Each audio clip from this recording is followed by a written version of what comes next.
Yes, sir. Viewers, if you are watching, click on the like button, drop your comment, and also make sure you share this program to others. Subscribe if you have not done so. Tinubu will lose 2027 election if he releases Mazi Nnamdi Kanu.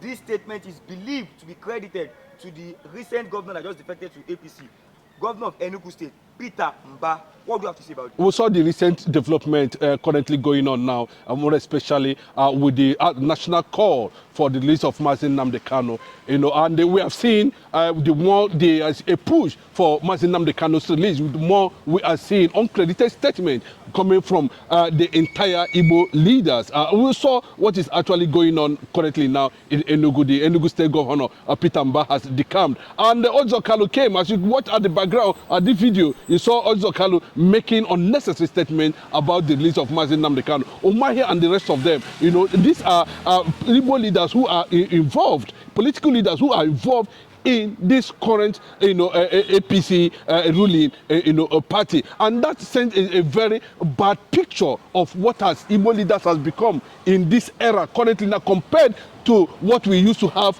before as Igbo leaders, the likes of, Chobo Kadibo, the likes of, Odmego Juku, the likes of, so many of them, so it surprises a lot of people that this development has come to a point where it has become, a very big embarrassment to the people of that Igbo extraction. Yes, we have seen reactions coming from the federal government themselves, Bayo Nonuga and the rest of them making a statement concerning Mazi Nnamdi Kanu's agitation, Mazi Nnamdi Kanu's popularity, Mazi Nnamdi Kanu's quest for being left off the hook because his continued detention in DSS custody has triggered a national discourse at this very particular moment. Let us take it clearly here that the governor of Enugu State has decamped.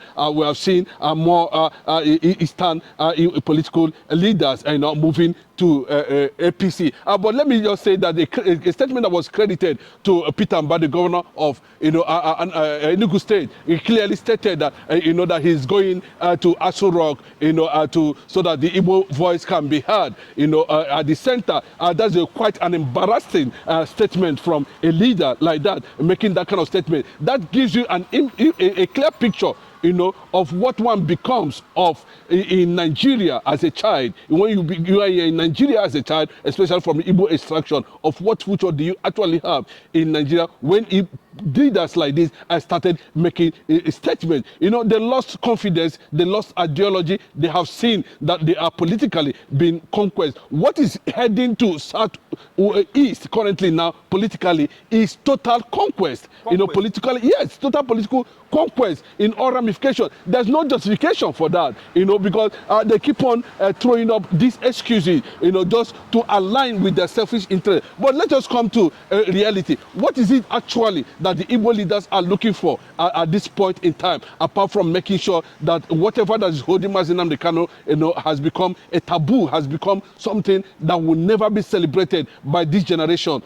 concerning the kind of political leaders they have. If Igbo leaders have lost the culture and tradition of being Igbo, they have actually embraced conquest. What is coming to East, at this point in time, is the reason why Mazi Nnamdi Kanu is still in detention. Yes, they have taken it upon themselves. Sowore has taken to lead a certain protest or rally, or national call for a man that have not committed any crime that have been kept in custody. So these Igbo leaders presently now are not looking for Mazi Nnamdi Kanu's release. They are just making an embarrassing statement over how they are going to, line up their pockets, enrich themselves at the end of the day and pretend they are fighting an Igbo cause. They are not fighting for any Igbo cause. And I'll give you an instances to that. If they come out and say that releasing of Mazi Nnamdi Kanu will now make Bola Ahmed Tinubu not to win 2027 election, and that's the reason why they are not going to add their voice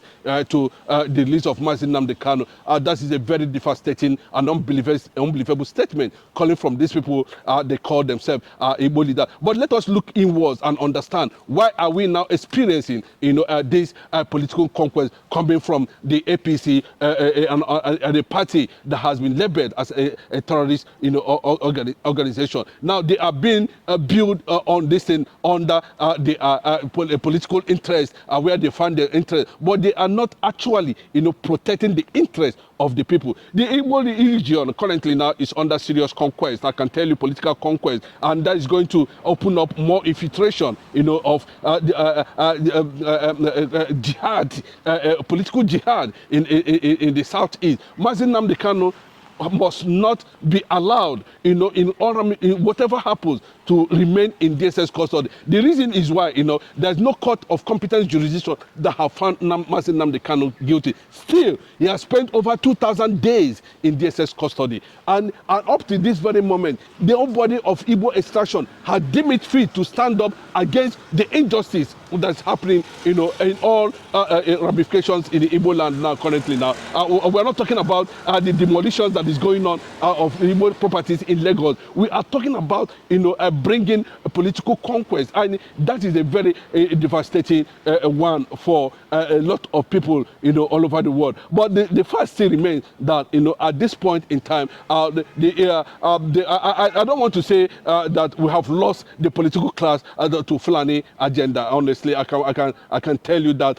with what is going on, because we have seen these governors have not been able, to stand up for the reality on ground. They are only interested on how they are going to, continue to line up and use and continue to use a certain influence and to continue to oppress and suppress the people. Nobody will tell me that this present administration under APC government, that the Igbo nation has not been marginalized. And it's quite embarrassing, that the Igbo influence and the Igbo strength and, the Igbo Republican spirit are dwindling on daily basis because there's no commanding voice, there's no control voice, that's being heard anywhere now, because most of these resistant voices now, most of them are either in custody, or being, shut down completely, and this is quite a sign that things are getting deeper and deeper and deeper into the Igbo surrounding. And look at what is happening in Okigwe now. We know very clearly that Okigwe Olu Aziz, people might not understand that those who created the crisis there don't create that crisis for just no reason. It was a federal government-led conspiracy, to make sure that what they are looking for in that state, they're able to get it, especially when it comes to the gas in Imo State. They have to create problem there and make sure that they thoroughly conquer that Imo State completely, with the hope of Uzodimma and the rest of them, so that they'll be able to start extracting the gas there without any opposition, without any resistance, and that is why there is constant, build-up of security challenges in Imo State currently now. Well, if that's what they make out of it, that Nnamdi Kanu must continue to be in detention just to make sure that Bola Ahmed Tinubu, wins that 2027 election. The question now is that is Nnamdi Kanu really an obstacle to Bola Ahmed Tinubu in winning that election? Yes, a lot of people might say yes, a lot of people might say no, but I want to know your reactions to that. Without Nnamdi Kanu's freedom, Tinubu will not win a 2027 election. And then the question is it for the South, East, South, or entire Southwest? Or Nnamdi Kanu has become, a political influence, culturally and traditionally in all ramifications within the Nigerian context, where anything he says, goes across beyond the old Eastern Bloc or Eastern region, down to Southwest. He has a certain influence, and that is why this understanding, that this conspiracy that Nnamdi Kanu will not be released. On this process of trying to say this, where Igbo leaders are saying Nnamdi Kanu will not be released because they don't want Bola Ahmed Tinubu to lose election,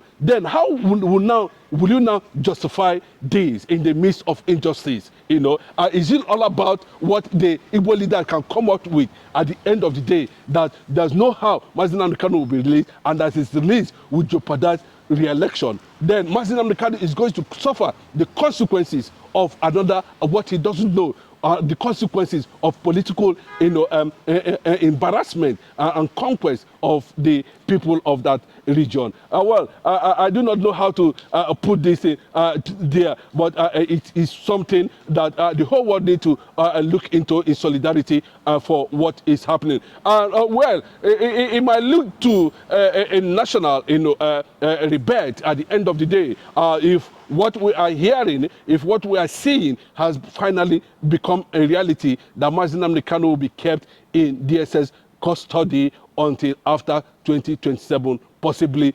2031, where another Fulani man will emerge as the president of Nigeria, and then we will continue from there. But that will not be possible because there's a limit where you can push the people to the wall, and they will turn back and question the reason why they have been kept suppressed and oppressed. Well, I can give you instances of so many things like that. The Igbo strength seems to be calm. The Igbo crowd seems to be calm, because it's possible that if the extent of which they can go. I don't want to make references to what Danjuma and Obasanjo has been saying concerning Nnamdi Kanu and the Igbo nation, standing up, and when they decide that enough is enough, imagine what will become at the end of the day. Bola Ahmed Tinubu should consider this as whatever alliance is having in this regard, political alliance with the North to infiltrate the entire eastern Nigeria, and this thing has been already planned out, and it looks like it is going to create an opening for infiltration of the jihadis, because politically, because nobody can stand up and resist them, and those resistance voices can never be heard again until Nnamdi Kanu is finally gets his freedom. As the government themselves continue to mobilize against the United States proclamation that that Christians are being killed in Nigeria. Let us see what will become of it at the end of the day. But the question is this, that the ongoing protest is seeking for the release of Nnamdi Kanu, or whether they are going to block it or not, whether it's going to make an impact or not. But the world is going to hear a certain voice that a man, an innocent person, is being languishing in DSS custody, even after a court of competent jurisdiction have ordered for his release. The lawyers, the Nnamdi Kanu's lawyers, have made it very clearly. I think it is better, we'll stop further,